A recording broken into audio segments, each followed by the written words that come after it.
Imagine a man walking alone through a quiet forest at dawn. The world is still asleep, yet he feels most alive in that silence. While many dread solitude, he finds in it a source of strength, renewal, and clarity. But why? What is it about solitude that transforms fear into freedom and isolation into empowerment? Today we will dive into the psychology of a man who loves solitude and how within this choice lies not weakness, but a profound kind of strength. Stay with me until the end, because the last insight is the most powerful of all, and it has the potential to change the way you see solitude forever. Before we begin, make sure to subscribe to this channel, leave a like, and share this video with someone who could benefit from reflecting deeply on life. Leave a comment below. Do you see solitude as a blessing or a burden? Your perspective might inspire someone else who is watching. And I promise, by the end of this journey, you may never look at solitude in the same way again. The theme of solitude has fascinated philosophers, psychologists, and spiritual thinkers for centuries. For some, being alone represents emptiness, a space where fear and anxiety creep in. For others, solitude is the key to unlocking the deepest parts of the self. Let us explore why certain men not only endure solitude, but love it, and why this love often makes them stronger, wiser, and more centered than those who cannot stand silence. Think of Friedrich Nietzsche, who believed that solitude was essential for great creation. He once wrote that the man of knowledge must be able not only to love his enemies, but also to hate his friends, in the sense that he must detach himself from the constant noise of society in order to hear his own thoughts. Solitude, then, is not about being disconnected from the world, but about gaining the space to connect more deeply with oneself. But what does modern psychology say about the man who loves solitude?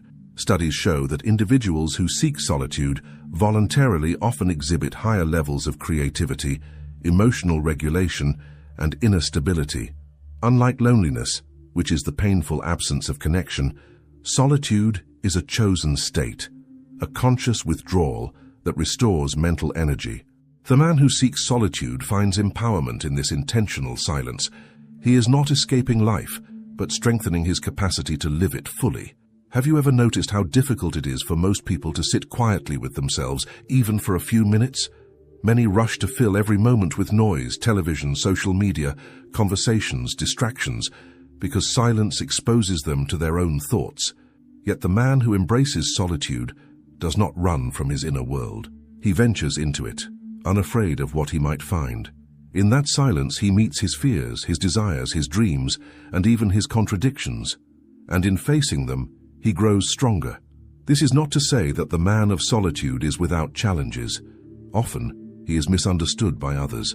Society tends to glorify extroversion, equating constant social interaction with success and happiness.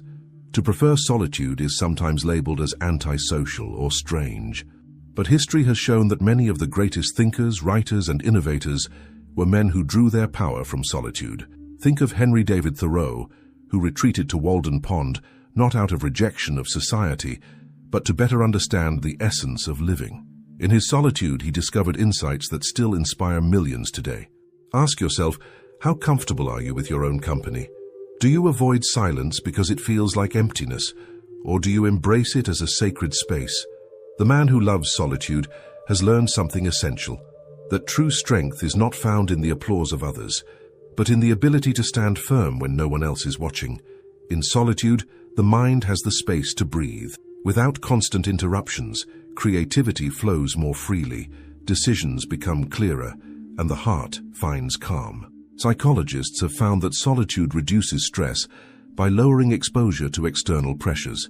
Instead of reacting to every demand of the outside world, the solitary man listens to his inner compass. This allows him to act with intention rather than impulse. But solitude is not only about calm, it is also about power. Think of Marcus Aurelius, the Roman emperor who wrote his meditations in moments of solitude, reflecting on virtue, resilience, and the impermanence of life. Surrounded by the chaos of empire, he sought wisdom not in the noise of politics, but in the quiet of his own soul. His reflections, born in solitude, continue to guide people centuries later. There is something deeply paradoxical here. The man who is most at peace in solitude is often the one best prepared to connect with others in a meaningful way. Why? Because his relationships are not born out of neediness or fear of being alone, but out of choice. He does not cling to others to fill a void. Instead, he shares his presence from a place of fullness. This makes his connections deeper, more authentic, and more resilient. Imagine again that man in the forest at dawn. He walks not because he rejects society, but because he wishes to return to it renewed, with clarity and strength. His solitude is not absence, but presence. Presence with himself, presence with nature, presence with the mystery of life itself. And this is where we begin our journey. By understanding solitude not as emptiness but as fullness, not as weakness but as strength. In the next part, we will explore how solitude shapes the mind, the emotions, and even the spirit of those who embrace it. And remember, the most profound revelation about solitude awaits at the very end. When we think of solitude, we often imagine silence, stillness, and isolation from the crowd. But beneath these surface impressions lies something much deeper. Solitude is a psychological laboratory where the mind experiments with itself. For the man who loves solitude, every quiet hour becomes an arena of self-discovery. He is not escaping the world, but rather engaging in the most intimate conversation possible, one with his own soul. Carl Jung once observed that, "Who looks outside dreams, who looks inside awakes." In solitude, the man who dares to look inward begins to awaken. This process is not always comfortable. At first, solitude can bring up unresolved fears, old wounds, or suppressed emotions. But instead of distracting himself or running back into the noise of the world, the man who embraces solitude stays in that inner space, and through this endurance he transforms. He learns that by facing the shadows of his own mind, he unlocks hidden reserves of strength. Modern psychology supports this ancient wisdom. Research shows that solitude gives the brain time to process emotions, sort experiences, and create meaning. When we are constantly surrounded by people and stimulation, the mind remains in a state of reactivity. But solitude grants the opportunity for integration, for connecting the dots of life's experiences into a coherent picture. For the man who values solitude, this process leads to clarity of thought and emotional balance. He becomes less reactive, more intentional, and more capable of navigating life's challenges. But solitude does more than clarify the mind. It also cultivates resilience. Imagine a man who depends constantly on social validation, on the opinions, approval, and presence of others. The moment he is left alone, he feels empty, anxious, or abandoned. His strength is fragile because it rests on external foundations. Now imagine the man who has embraced solitude. He has learned to sustain himself without constant validation. He finds joy in his own presence, confidence in his own thoughts, and peace in his own silence. Such a man cannot be easily broken because his foundation lies within. Let us pause for a moment. Reflect. When was the last time you allowed yourself to be truly alone? Not with your phone, not with background noise, but with nothing except your own mind. Did you feel restless? Did silence feel heavy? Or did you discover a spark of calm and self-awareness in that stillness? Share your experience in the comments, because your story may mirror the struggles and victories of countless others on the same journey. Philosophers like Søren Kierkegaard argued that solitude is necessary for authenticity. In his view, the individual must separate from the crowd in order to hear his true calling. The crowd often demands conformity, rewarding those who mirror its values and punishing those who dare to think differently. But the man who loves solitude is not enslaved by the crowd. In his solitude, he hears the quiet whisper of his authentic self, and this makes him stronger than the many who live only by imitation. This strength manifests in subtle but profound ways. In solitude, a man develops patience. He learns to wait without anxiety, because he is not afraid of time passing in silence. He also develops discipline, for solitude demands that he fill his own hours with meaning rather than waiting for external entertainment. Above all, he develops courage, for solitude forces him to confront the truths about himself that others might never see. It is no coincidence that many great leaders, artists, and spiritual figures cherished solitude. Leonardo da Vinci spent long hours in isolation, sketching and imagining. Albert Einstein spoke of needing solitude to allow his thoughts to mature. Even religious figures like Jesus and the Buddha retreated into solitude at critical points in their journeys, not to escape humanity, but to return with greater wisdom for humanity's sake. Solitude has always been the hidden well from which extraordinary strength is drawn. Yet it is important to understand that loving solitude does not mean rejecting society. The man who loves solitude is not necessarily a hermit, nor does he despise human connection. Instead, he values connection so deeply that he refuses to let it be shallow. By grounding himself in solitude, he ensures that when he steps into the world of relationships, he brings authenticity, depth, and clarity. His friendships, his love, his commitments, they are not born out of fear of being alone, but out of the fullness he has discovered within. Psychologists call this state of being self-differentiation, the ability to remain connected to others while maintaining one's individuality. The solitary man embodies this balance. He does not lose himself in the crowd, nor does he lose the world in his solitude. He stands at the threshold between self and society, choosing when to step inward and when to step outward, guided by wisdom rather than compulsion. Think of the metaphor of a tree. A tree draws nourishment from the soil in silence, hidden beneath the ground. No one sees the roots, but without them the tree would collapse. Solitude is like those roots. The stronger and deeper they are, the more resilient the man becomes. And when storms come, as they inevitably do, he stands firm, not because the world shields him, but because his inner foundation holds. As we continue exploring, ask yourself, could it be that solitude is not something to fear, but something to practice? Could it be that in choosing solitude, you too can find strength, clarity, and resilience you never knew you possessed? In the next part, we will go even deeper into the emotional and even spiritual dimensions of solitude. And remember, the most powerful revelation still awaits you at the very end. Solitude is not only a psychological exercise or a tool for clarity, it is also an emotional and spiritual practice. For the man who loves solitude, it becomes a sanctuary, a sacred space where he reconnects with the essence of life itself. In solitude, he discovers not only who he is, but also how he belongs to something greater. Think of Rainer Maria Rilke, the poet who wrote extensively about solitude. He believed that being alone was not a curse, but a gift, an essential condition for true love, art, and spiritual awakening. He encouraged us to embrace solitude as a kind of training, a preparation for becoming fully human. The highest form of love, he said, is to be the protector of another's solitude. Here, solitude is not an absence, but a fullness, a space where love, creativity, and authenticity can take root. The man who loves solitude feels emotions more deeply, not less. Far from being numb or detached, solitude heightens his sensitivity to the world around him. When he steps into silence, the subtleties of life become clearer. The sound of the wind, the warmth of sunlight, the rhythm of his own heartbeat. These small details, often overlooked in the rush of society, become profound teachers. He learns gratitude in solitude because he has time to truly notice what is already present. At the same time, solitude provides emotional healing. Psychological studies reveal that solitude reduces stress and lowers emotional reactivity. In solitude, the nervous system resets and the mind finds balance. For the man who carries unspoken burdens, pain, loss, disappointment, solitude offers the space to process and release them. He cries without shame, laughs without an audience, reflects without interruption. Through these private rituals, his emotions are purified and his spirit strengthened. But let us not mistake solitude for loneliness. Loneliness is a wound, a lack, a hunger for connection. Solitude is a feast, a chosen state where one is nourished by inner richness. The difference lies in perspective. Loneliness sees emptiness, while solitude sees fullness.